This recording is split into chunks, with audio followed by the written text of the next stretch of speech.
我是赵少康，欢迎你来到 TVBS 少康战情室。在我们现场特别来宾，林亮君议员、林珍瑜议员、蓝轩小姐、王宏伟委员、万美玲委员、唐湘龙先生。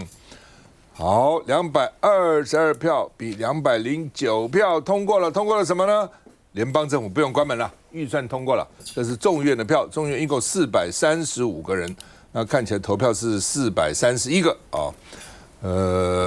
停了这么多天，43天，几乎是有史以来最久的，停了43天啊。终于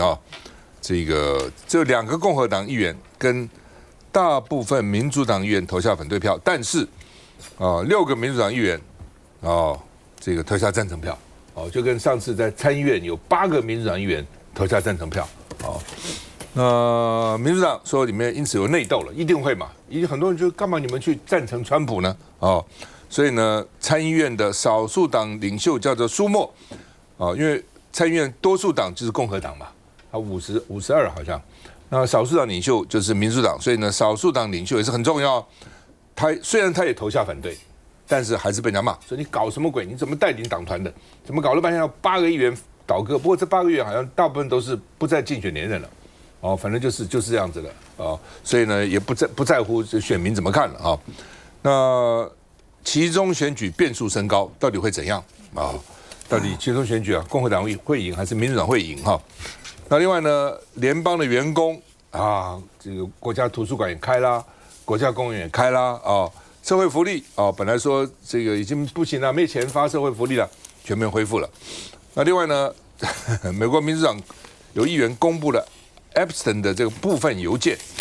就是在监狱里面自杀那个，专门替那种高阶人士高阶这个大官大商人甚至包括英国王子去中介那个这种反正这个乱七八糟这些事情那这个 Epstein 呢在监狱里面自杀，我根本不认为他是自杀的，我认为把他杀了，因为他知道太多秘密了。如果他随便出个回忆录，一堆人都要下台了，也不要混了所以呢，除了好好在关监狱就自杀了，死无对证了。他们说川普呢跟他有交情而且呢部分邮件的暗示川普跟他有关川普说这都是为了掩饰你们的民主党想要把政府停摆失败啦，现在政府开门啦转移焦点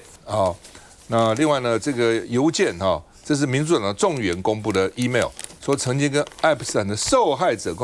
这些女生嘛共处一屋，这共处一屋干嘛？聊天好，那么我们看一下。满面笑容，高举法案，美国总统川普签署完成，正式结束美国史上最久43天的联邦政府关门。And it's an honor now to sign this incredible bill and get our country working again. Thank you.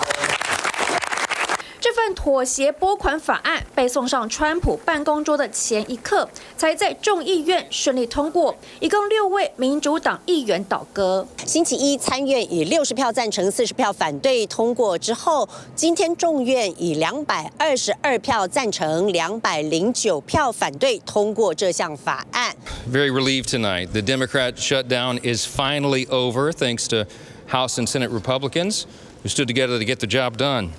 政府停摆结束，意味着影响4000万美国人的福利券预计会迅速恢复。不过，因为政府关门大乱的航班恢复时间还是不确定，甚至可能会冲击11月底的感恩节假期。即使航班恢复正常时间不确定，交通部长达菲也表示，政府重新开放后48小时内，机场航管员将获得70%的补发薪资。不过，机场人员已经有将近2个月没薪水，美国不少机场持续自救，靠募集物资协助员工度过艰难时刻。就看川普这一签，联邦政府运作多久才能全面恢复？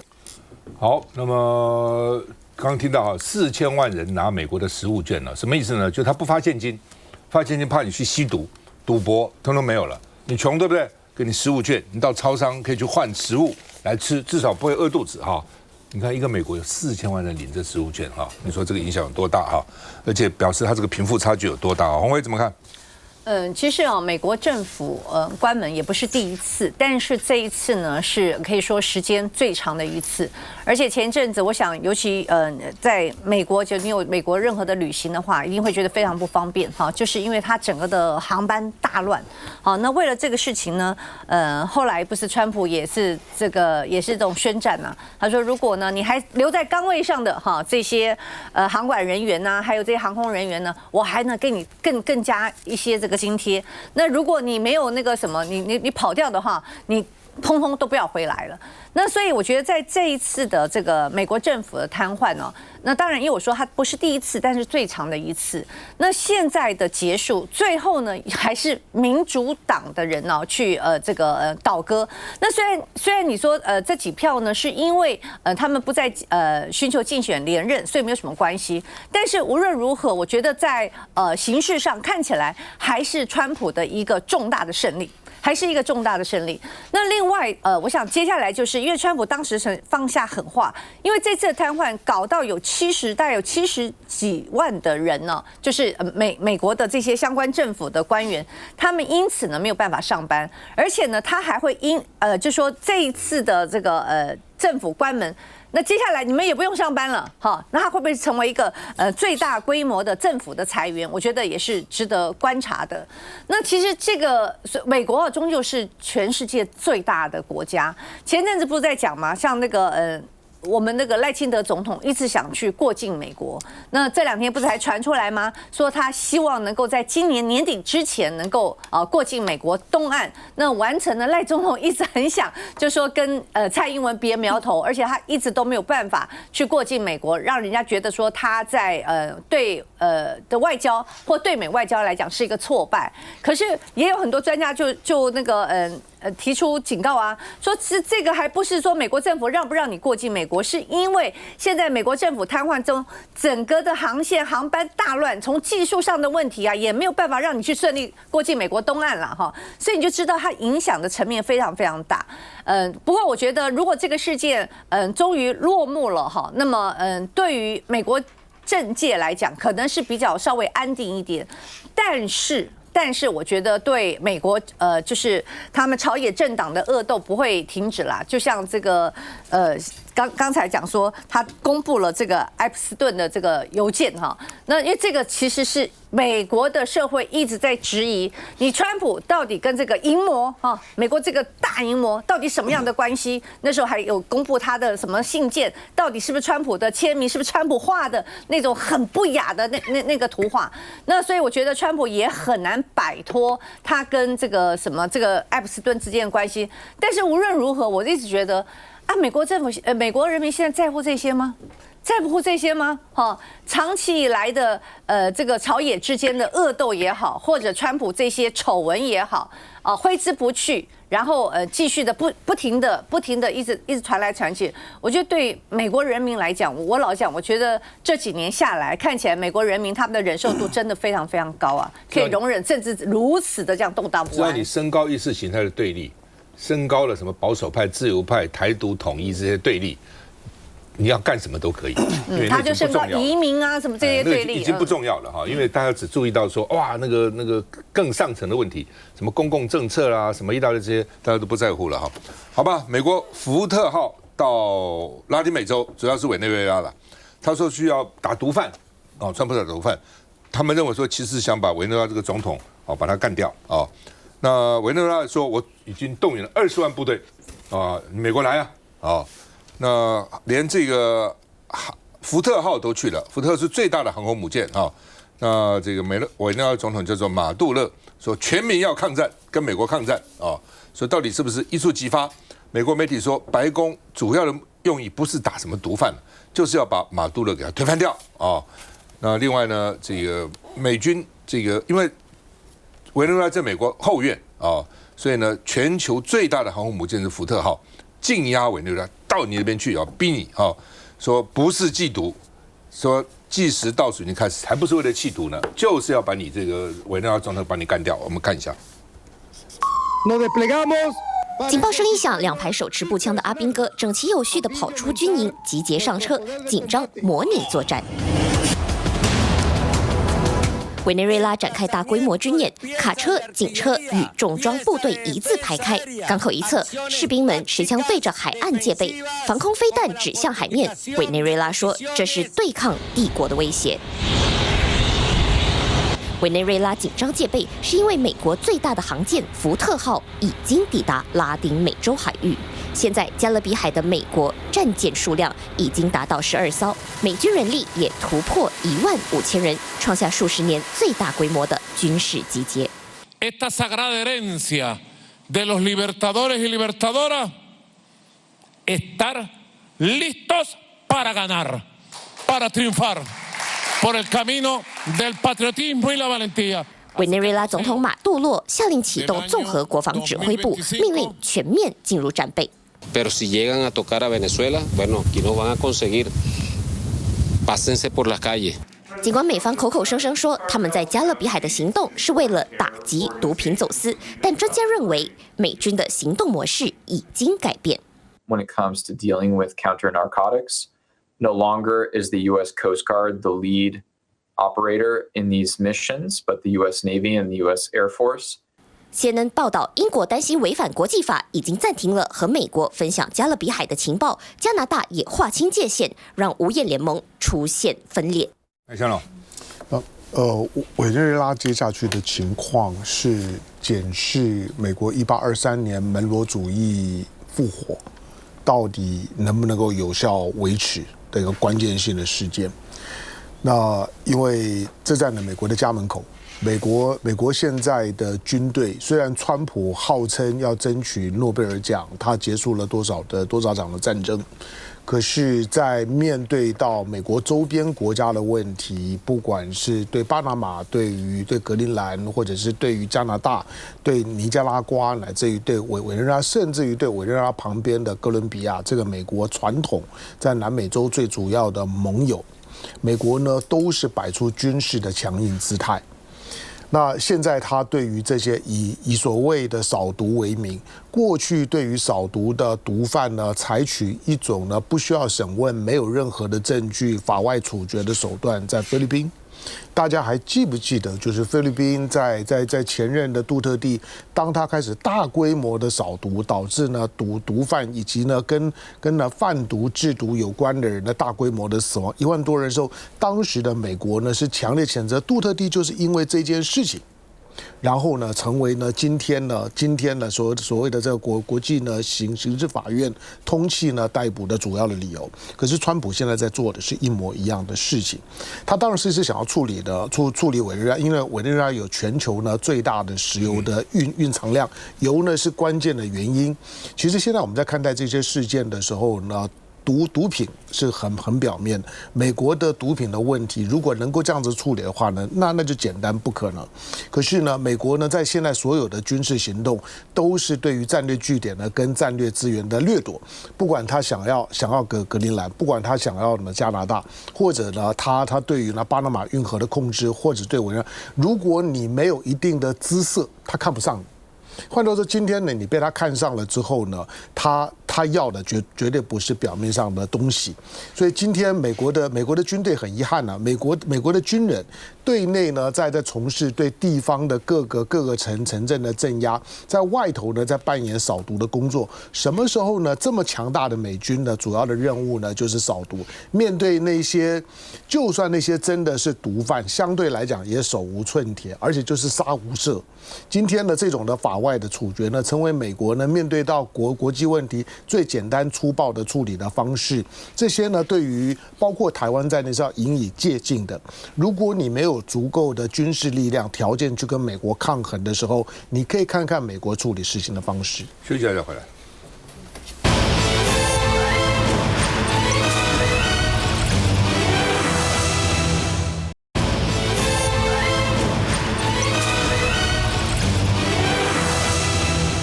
好，美国媒体 Political 这个政治网站呢报道说，关税谈判，美国要台湾投资，韩国跟日本之间就是3500到5500亿美元投资，除了什么市场开放以外呢，因为韩国答应，日本答应到5500亿，韩国答应3500亿，但是韩国现在有意见，说我们干嘛投这么多钱去美国？那所以呢，赖清德前2天讲说，我们差临门一脚，我就想临门一脚是什么？临门一脚是什么？难道临门一脚是这个投资吗？这个很大的数额台湾过去70年，牺牲了自己的土地，牺牲自己的河流，牺牲自己的空气，然后牺牲我们劳工的权益，生产便宜又好的东西卖给美国。70年也不过，我今天早上查一下，也不过就是存了6000亿美金的外汇存底，这还是史上最高的。一下子叫你投资3500到5500，啊，几乎你的外汇存底的80%-90%通通拿去了。那我们过去70年努力，一代一代人，那从传统工业、手工具、什么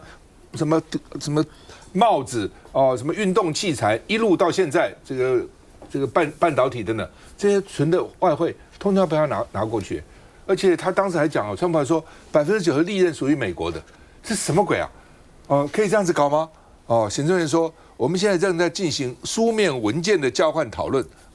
那到底讨论内容是什么嘛？对不对？而且行政院说跟美国、日本、美国、韩国协议并不相同，那不同在哪里嘛？到底你现在是怎样？那郑丽君不是讲要把台积电去还不够？台积电说我投资1500亿美元，类新竹科学园区，那你到底要搞多少东西过去？那施俊吉是台湾前行政院的副院长，施俊吉经济学家，他说美国也没有承诺要出兵帮助我们呢，所以应该拒绝他的需索。10兆什么意思呢？3500亿就是10兆，还不算5500亿哦。10兆是什么意思？1兆是1000亿兆，是10个千亿。10兆我算了一下，如果是10兆3500亿美元，是可以让我们台湾10万家中小企业，每家给他1亿，这什么数字？10万家哦！你们这些中小企业主，给你1亿，爽不爽？郭台铭妈妈最近才过世，活100岁。郭台铭当时他妈只帮他标会10万块给他创业，10万块到今天鸿海帝国这么大，对不对？台积电当时也拿不到钱呢，是国民党国家去投资它，否则谁要投资它？没有人投资它。所以在这种情况下，不要说5500亿、3000亿、3500亿美金，就是可以给台湾的中小企业10万家，每家1亿，这里面只要有10家，10万家里面1万家只有1家，10家将来发展像鸿海这样子，像台积电这样，哇，台湾就很值得了，对不对？那这个钱都要到美国去投资，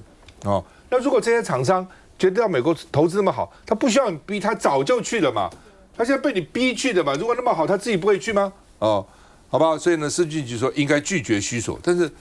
民进党政府敢拒绝吗？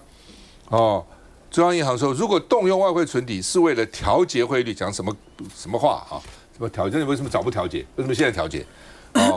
那美国最高法院还在审关税政策了。白宫说，川普希望落实$2000的红利，每个人发$2000啦，买票了，让你们高兴了哈。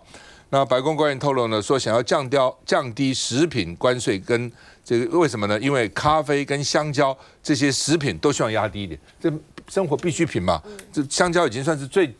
廉价的水果了。然后呢，咖啡美国每天要喝美国喝咖啡跟喝水一样喝，你到办公室去看，都泡一大壶，每天这样喝啊。那食品也不得了啊。那另外呢，还有一个外电报，真的假的？说本来大陆不是要答应买美国的黄豆吗？要买这个什么1200吨、200万吨等等，然后现在说呢已经停买了说只讲就停买了，真的是这样吗？经济学人预测明年呢2026的10大趋势，川普治国方式不会改的川普创新典范也不要期待的然后呢，世界战争和平可能都是欧洲面临很多难题，美国优先的空隙可能让中国串起来，然后呢，这个 Fed 联准会新主席到底是谁 ？AI 泡沫就算破裂，可能还是这个还是将来还是要发展的，并不是末日暖化目标，地球暖化无望了但是呢，还是有些改善了然后呢，世界杯在北美而不在拉丁美洲、欧洲，然后另外呢。减肥药越来越多样看一下。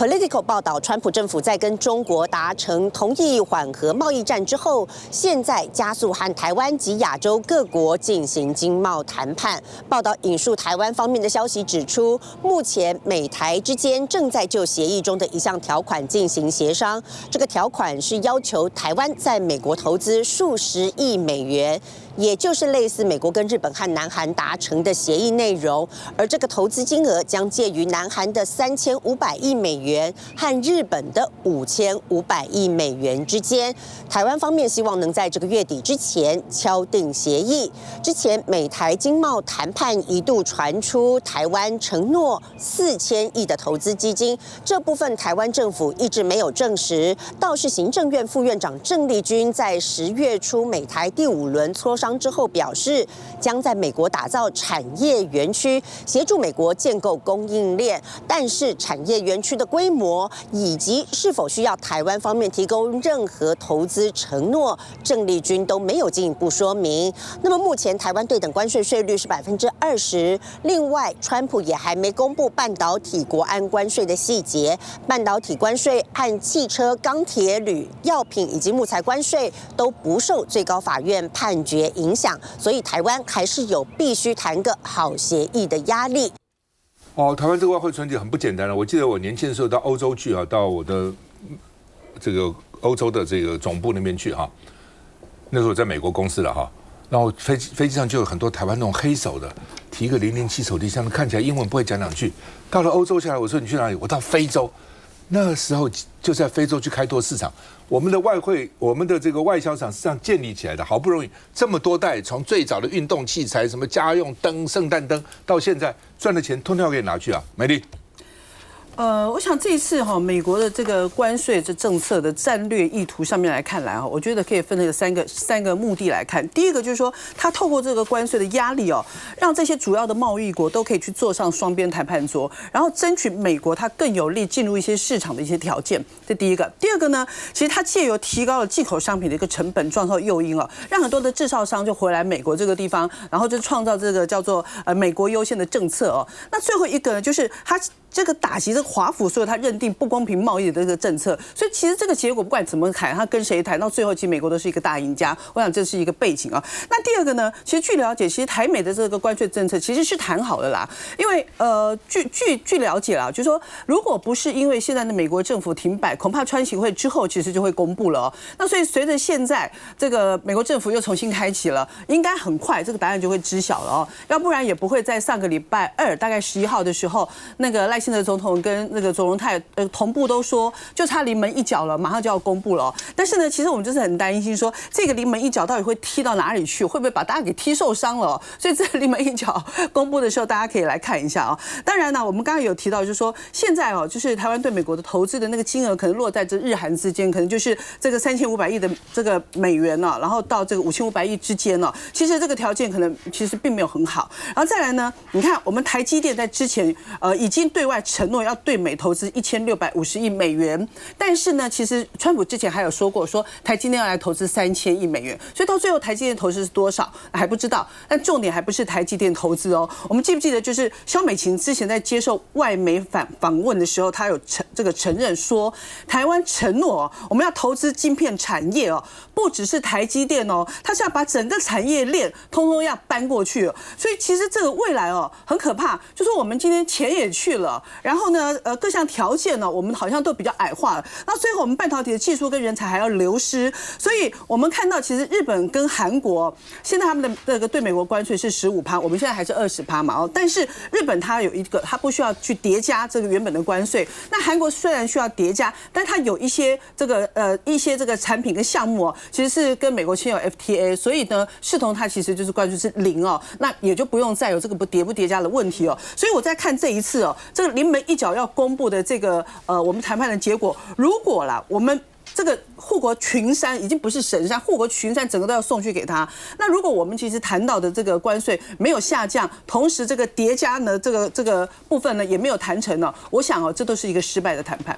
亮君。我想在现在这个关税的谈判当中，大家当然讨论很多，都希望说我们可以争取到更多更好的条件哦。那当然，这个川普对全世界所开的这个关税地图炮，我想没有一个国家能够幸免于难哦。那当然，你说这个台湾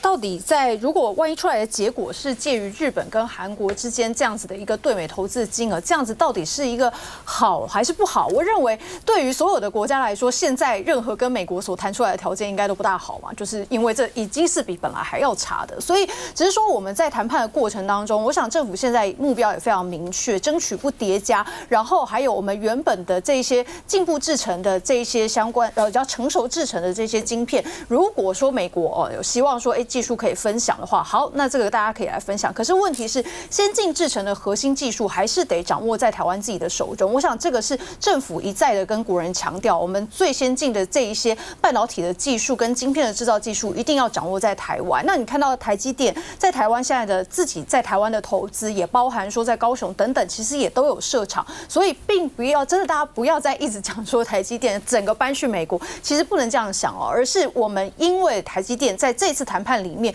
其实我们台湾有更多的筹码，那政府现在也在努力当中。所以大家希望赶快告诉我们了，因为你看那个港口现在停了几万辆车子，他现在买车到底买还是不买哦？那最早我们是前4个，我们是全世界前4个国家跟美国谈的，到现在别的国家条件一个出来我们还不知道，后来又说是要等到习近平跟川普在韩国会完面以后就会，那现在也会完面也蛮久了哈，那到底什么时候告诉我们结果？休息一下再回来。